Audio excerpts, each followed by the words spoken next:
Broadcasting from the business capital of the world, this is the Podcast Business News Network.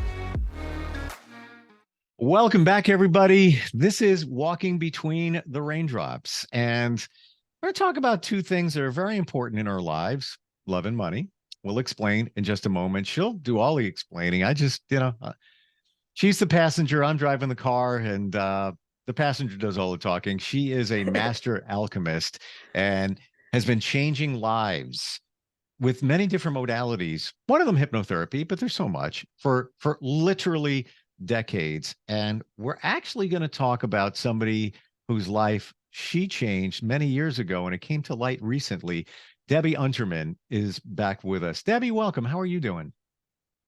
I'm doing great. I think that right now you may be in the middle of some kind of cold front or snowstorm, and we're in the middle of a heat wave in Atlanta. So everything's topsy-turvy, but it's beautiful here. Let me see what I got here. I got 41 and cloudy, and it's just kind of raw, rainy feeling today. And I was talking to somebody in Maryland, and they said it's sunny and beautiful. So yeah, we've got something up in the Northeast here, but it's so funny. Whenever we talk, I see you as Boston, because didn't you say you were in Boston at one point, right? I was born in Boston. Yeah. And then Florida, you were in Florida, even visiting. So that clicks in my head. We've talked about Florida. In fact, I'm going to visit my dad next week. It won't interfere with our show. But he's 97. He's doing great, but he's got something. I don't know people who have high potassium levels, but it turns out that they're not good. It's like a silent killer. You don't even know you have it. It doesn't make you feel any different, but it can kill you. And he's fine. He's great. They just have to keep taking blood from him and checking, and he's had to go into the hospital a couple of times to get stuff pumped into him to get his levels down. So we're going to visit my brother Steve and I. Wonderful. I hope I hope he's doing okay. Send out some positive vibes to him. You ran across, I guess, the evidence of a reading or a session that you had with somebody many years ago. Okay. Tell us about that. I keep my session notes from all the sessions that I give, but they are also, mostly in notebooks. And when I have a client who comes back, I will say, when did I see you? And I'll try to go to like the year. I keep them just in the spiral bound. But luckily, I seem to have pulled out this one. I didn't know that I had it from 1988. I'm going to tell you this story. I started this work in 1983 in California. I had a dream that led me to it. I was on the East Coast when I had the dream. I went back to California, found out what it could have meant, got with the teacher that my friend I dreamed about had just met, and my whole life has kind of been led that way. After 5 years of, I don't like competition, let's put it that way. And California was glutted with alchemical hypnotherapists because that was the base. And there was really basically almost no alchemists in the rest of the country. If it was push pins, they'd all be right there in Northern California, and maybe there'd be one or two strewn around the world. I decided I wanted to open up the South. Now, it was coincidental too, and this was not an accident, my parents moving out of Port Washington, Long Island, North Shore, and buying a place, a condo on the water in Treasure Island, Florida, which is basically St. Petersburg, an island off of there, right on, I call it the ocean. If you can't see the other side and it has waves and you can surf, I call it the ocean. So it's the Gulf, but I wanted to get close, but not too close. I figure, okay, 8 hours away, that's not bad. I can handle that. Close enough that every time they went on vacation, I took an 8-hour drive and drove down to the condo and had it to myself. So I get here in May, June of 88. I do my very, very first speaking engagement, which was very exciting. I was nervous. I may have mentioned that my guide's name is Wind. Remember, we talked about the feather that I found about my mother, I believe. And, I love the wind blowing. The day that I was on my way to do this session, the wind literally blew the door out of my hands of the screen door, the storm door, as I was leaving. I knew that was a good omen. So I get there, I do the little talk, and I have a table where people can greet me afterwards. And I have one of those fish bowls, you have people drop their business cards in. So a person that I had already met, I'd only been here a few months, but I had met this man named Colin Tipping. Some people may know his name. And he won my free session. So Wow. right away, I'm there from June. It was 11/10 of 1988. I have the session notes. They're very clear. Some of my sessions, when I take notes, go about 6 pages. This one is only front and back. That's it, front and back. So it's so exciting that I actually want to tell you how it went, because this is going to really be a way for people to get into. Every session's different, but I started off with a pre-induction interview. You could call it an intake. So it was only like 5 or 6 points that I wrote down that Colin told me. And that was, everything happens to me, like Victim. poor me. I'm unlucky. That's what he says. And what happens is he gets sympathy from his mother. So there may be what we call in psychology secondary gain there. There's something that he's receiving by, every time he comes home, mommy gets to kiss his boo-boo, Yep. So he doesn't have a good relationship with his father. That was the last thing he said. He didn't feel loved by his father, but he was a little worried. Would he lose love if things started going right? He actually asked me that in the beginning. How do you mean that he would lose love? Because I'll tell you my story about my mother. She was not very affectionate or, touchy-feely, lovey-dovey at all. I can't remember sitting on her lap, getting a hug from her any time in my life. But when I was a kid in Massachusetts, I remember one time being home from school, and she's bringing me tea and toast as I'm watching TV, homesick. And I literally remember asking her, Mom, why do you only love me when I'm sick? Can you imagine? So I moved when I was 13. I might have been about 10. So kids do get these feelings that they get their love from particular things that they do or say. And so to me, she said, I love you all the time. That was her answer. But in my feeling body, I didn't know it. That, I remember saying it. It looks like you want to say something, Steve. Yeah. And what does that cause us to do? It's, to get sick. Thank you. Yeah. To get love. And or say you're sick. However, you want to look at it. I never faked. I didn't want to stay home from school. I hated missing school. So no, I was really sick. But to feel that, being taken care of. Otherwise, right. We had Entenmann's cake for breakfast. She didn't never breakfast. Just, have a piece of sour cream chip and nut loaf before you go to school or something, And I'm going to share with you, because my mother usually comes up whenever we're talking, but my mother's favorite thing was a raspberry Danish from Entenmann's. So I buy it on her birthday. But anyway, interesting. I mentioned that brand. Okay. Yeah. Yeah. So what your mother said to you, obviously I love you all the time, right? Yeah. Yeah. But I'm just telling you that he's now a grown man, and I think we figured out the story is going to go that he is no longer alive. He died a few years ago. So this was like a blast from the past. And I got to tell his wife about this session today. I had this gift I could give her. So let me keep going. And she was able to corroborate, yes, he did feel unlucky. Wow. And that is how he, thought he was getting his love from his mother. He called it sympathy, and actually was able to consciously say to me, because this is not the subconscious yet, this is in pre-induction interview, just talking, that he might lose love if things started going right. Most people are not that aware. He was already about 47, I think we figured out at that time. He says his grandfather was mean and miserly. Maybe the miserly comes into play at the end. And he didn't feel loved by his dad. Okay.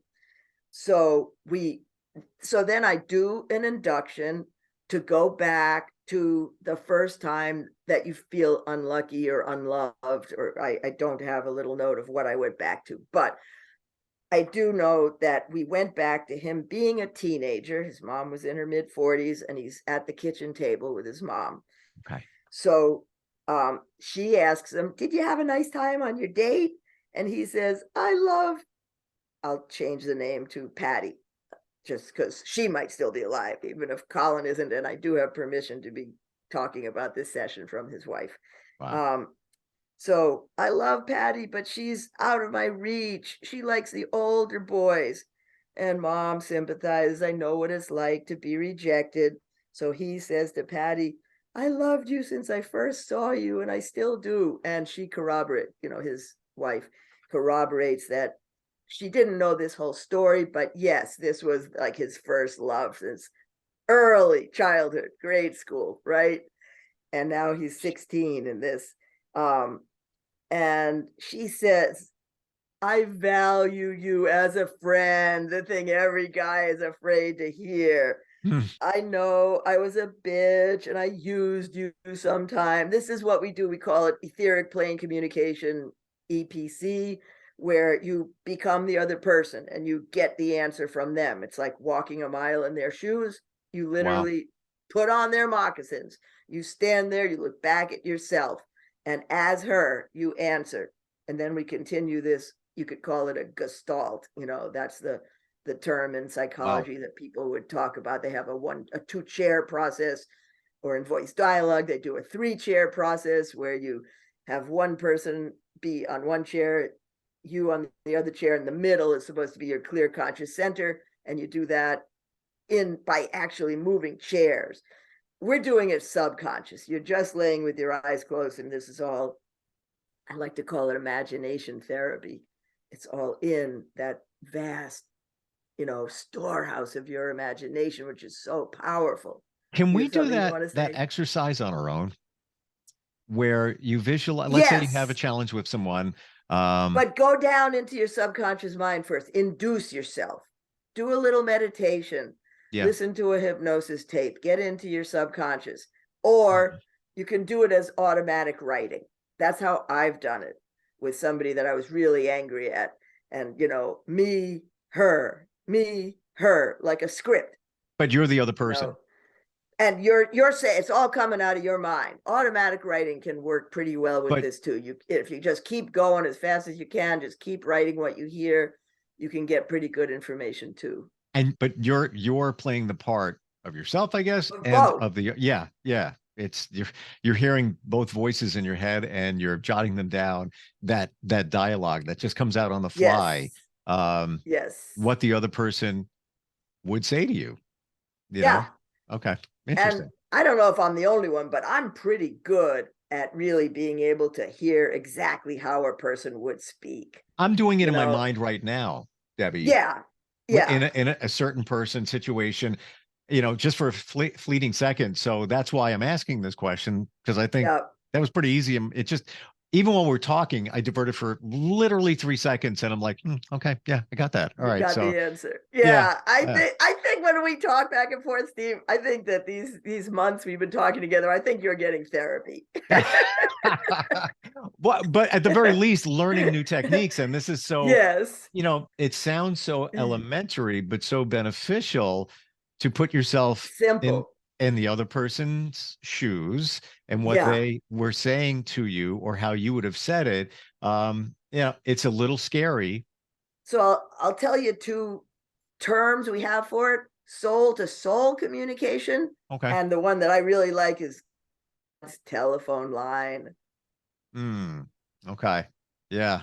It is an eye opener because let's say you're in a relationship that went sour. That's hypothetical here, throwing it out. And you're taking the role of the other person and what they would be saying to you and how they would be saying it. And maybe it's some of the things that they've said in the past, but you're really, adding to it. Yeah. But Yeah. it's Because you know how they sound. 100%. And it's also making yourself by using yourself very vulnerable because it's like, oh, now I got to face it. This is, oh, okay, now I got it. See? Yeah. That Yeah. was number 2 of my 10 steps. Yeah. Go within and face it. Those 2 are Yeah. very important. Yep. Feel your feelings, right? Yep. Sorry to digress, but cool. Okay, let's see if we can get through this. So he's, she says, I know I used you sometimes. I knew you'd always be there. I feel responsible for that wall around your heart. That's really important because his wife corroborates, that he had a wall around his heart. And this Patty in his mind tells him, I want it to come down now. Forgive me. Okay. So I should say right now, because I don't want to take too long, Colin is the originator of radical forgiveness, Colin Tipping. This is his book. He has lots of books. So forgiveness, radical forgiveness, is very important to him. So he's already hearing that in his mind. Radical forgiveness is a little different than the forgiveness that we've been talking about. So he says, I do forgive you, no problem. And I always will ask a person, what is that walled off feeling in your heart? If that's what they say, what does it look like, feel like, smell like, And he said, a black heaviness weighing down my heart. Okay. So then, and this is where you say, the EPC you're doing with the person is easy, simple, but then it does get more complicated with me as the master alchemist doing the work with people, because then I'm going to have them go into different parts of them. So I called this, I might have asked him, but we named him Frustrated Colin. Okay. So he says, I let myself be walked on. I wanted people to like me. I was vulnerable. I set myself up for rejection. I was mad, Patty, when you showed my letter to everyone. Now that was an incident that his wife does not know about. That must have been really embarrassing and shameful to publicly be outed for. Maybe it was a love poem or something that he'd written. And he's 16 and she's showing it to everybody. You can imagine that. I hated you for that. And when you wouldn't talk to me. So that's when in alchemy, so our 2 main processes that we do are the EPC and running and changing incidents. In NLP, they would call it changing personal history. And now that the new brain science is coming out, that your brain can do that.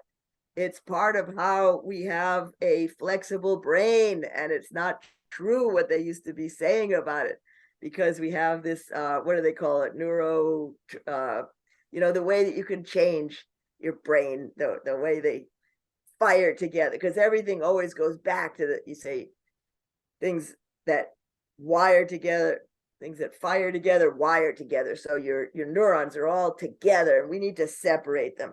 So we do it by, instead of it always going back to, I'm always going to get hurt, I'm always going to be embarrassed and ashamed, and I have to keep my heart.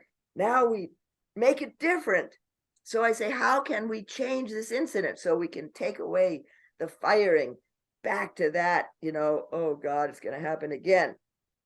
And we now are developing what we're calling proud Colin instead of frustrated Colin.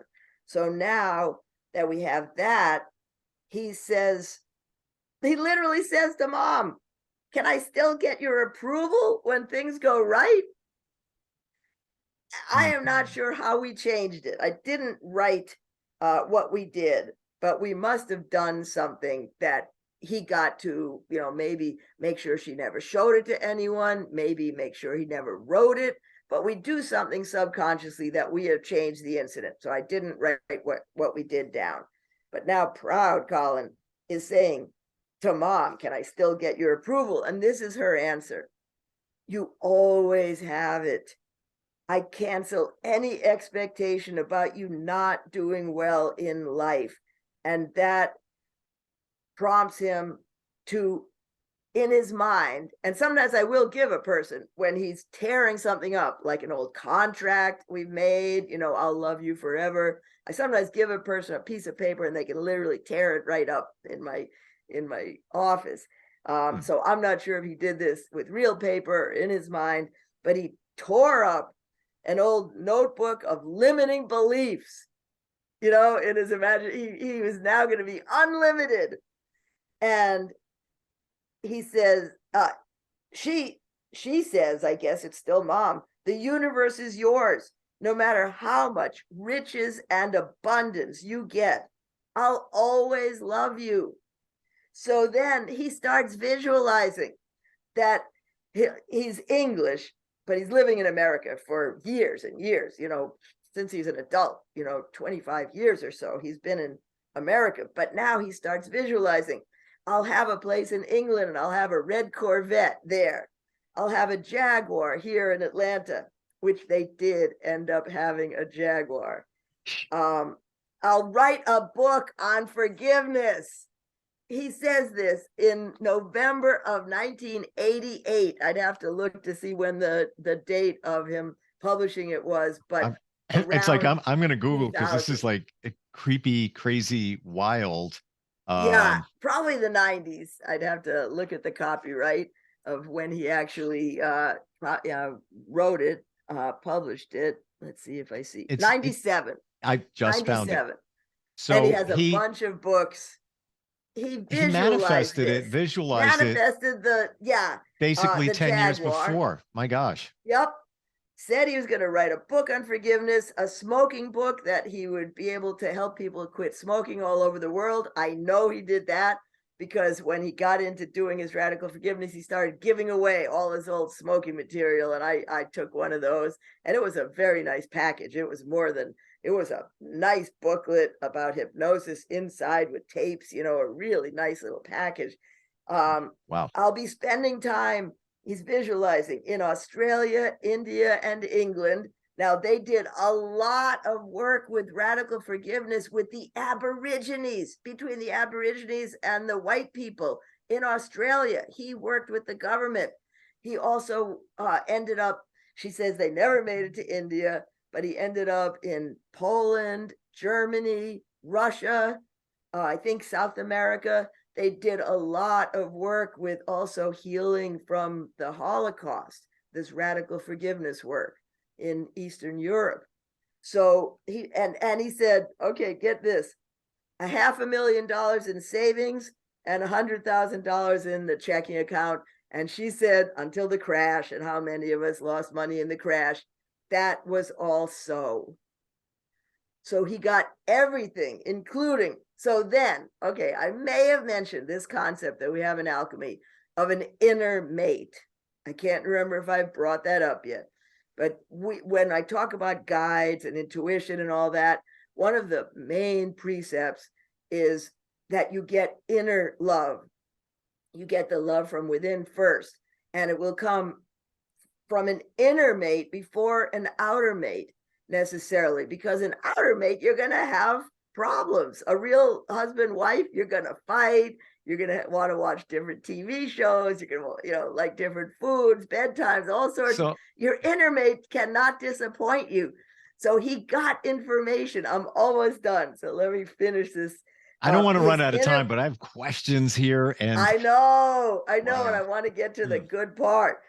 His inner woman was small, blonde hair, heart-shaped face, slim, knowingness, and he felt already about her, like he knew her. And so she starts chanting, you're ready for me now that you let the wall in your heart down. You have permission to feel again. the full range of emotions, share it, live from the heart, be joyful, trusting, laugh. And as a gift, she gave him a light surrounding the two of them, and said, I am a being of light. And his teenager, because I have to check with the inner child if they like them, the mates, the guys, he loved her. He said, I'm going to write her a letter every day. Wow. So get this, I got to get to the punchline. When I call Joanne up about this morning, and I say, sit down, because this is like a message from her husband from the past. It turns out when I told her it was November of 88, she met him in December of 88, and they were married for the rest of his life. Wow.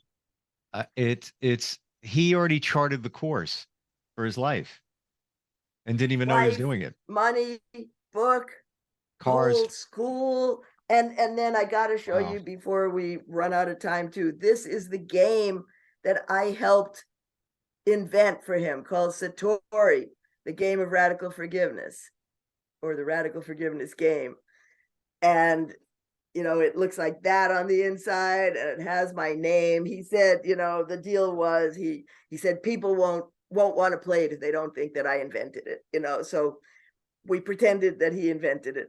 I did. Wow. And he added to it and wrote the rules and stuff. But so yeah, that was after I had invented my first game, and he played it. And this is funny because he's British. He's kind of no bull, and his line when he played it was, I hate games, but this shit works. And he was willing to hire me to invent one for him. Wow.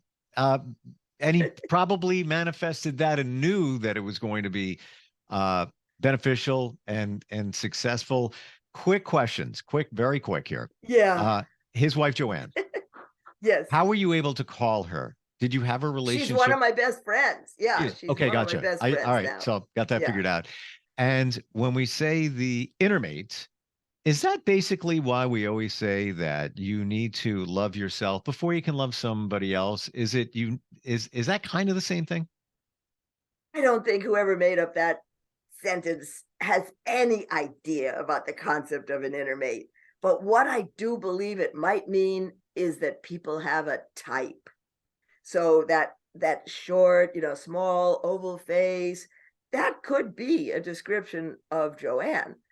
But it's not supposed to be a real person. We don't want the inner mate. You don't want to expect you're going to meet them on the street, but they are going to help you to find the real person. They're a guide to relationships. Now I gotcha. So it's really the inner mate is, it's almost like you manifest the person you want to meet inside you. And love yourself so that you're not needy anymore. Right. So, so it's almost as if there is a real person inside the person. We need to press pause. Can we talk about this next time? Oh no, we can. I'm now fascinated. we're getting into the alchemy. Yeah. Yes, and I find it fascinating, and I don't want to run late because then I get emails and phone calls I know. and all of that. Like seriously. So if anybody wants to today. Yeah, gobeyondbeliefs.com is your website, and there's so much to unpack, as they say, with all of us.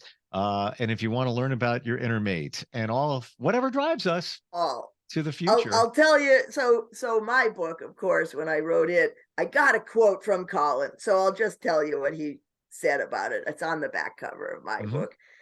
Debbie Unterman reveals how our sometimes erratic and contradictory behaviors appear as a result of the various parts of ourselves coming to the fore, vying for attention, and acting out their agendas. This book is sure to become a primer for parts therapy for years to come. Wow. Coming from a guy who wrote books. So that's, and books to empower us. Right. And went all over the world helping people. And now he has a whole system of RF coaches, radical forgiveness coaches, who are all over the world, who are working with people. Unbelievable. and a bunch of books. What a Yeah, story. so- And what to uncover. Wow. Thanks for sharing that. That's like super cool. And the I power of thought so. positive affirmation and manifestation and all of that. Debbie, thank you. I appreciate Go it. within. Go within. Yeah. Go within. Yeah. And gobeyondbeliefs.com. Yeah. Uh, 1 month he found his love of his life and made his $500,000 or however much money. He Well, you know, ended up with, that's you hope know. for all of us that it is possible. If you do this, you can get all of this. And he did. Didn't know he Yep. was doing it. Maybe he did, but maybe he One didn't. session. One session. Wow. All right, with Deb. me, yeah. Thank you so much. And we'll talk soon again. Okay. Okay. I I'll see you appreciate it. next week. All right. We'll be right back. Are you looking for even more of the podcasts and hosts that you love? The Podcast Business News Network is proud to announce that you now have even more ways to listen live. Check out the MyTuner Radio, online radio box, and Simple Radio apps on iOS and Android, or find us online. Search for Business News Network on mytuner-radio.com, or search Podcast Business News Network on streama.com and onlineradiobox.com/US. Take your podcast on the go and don't miss a minute of the action.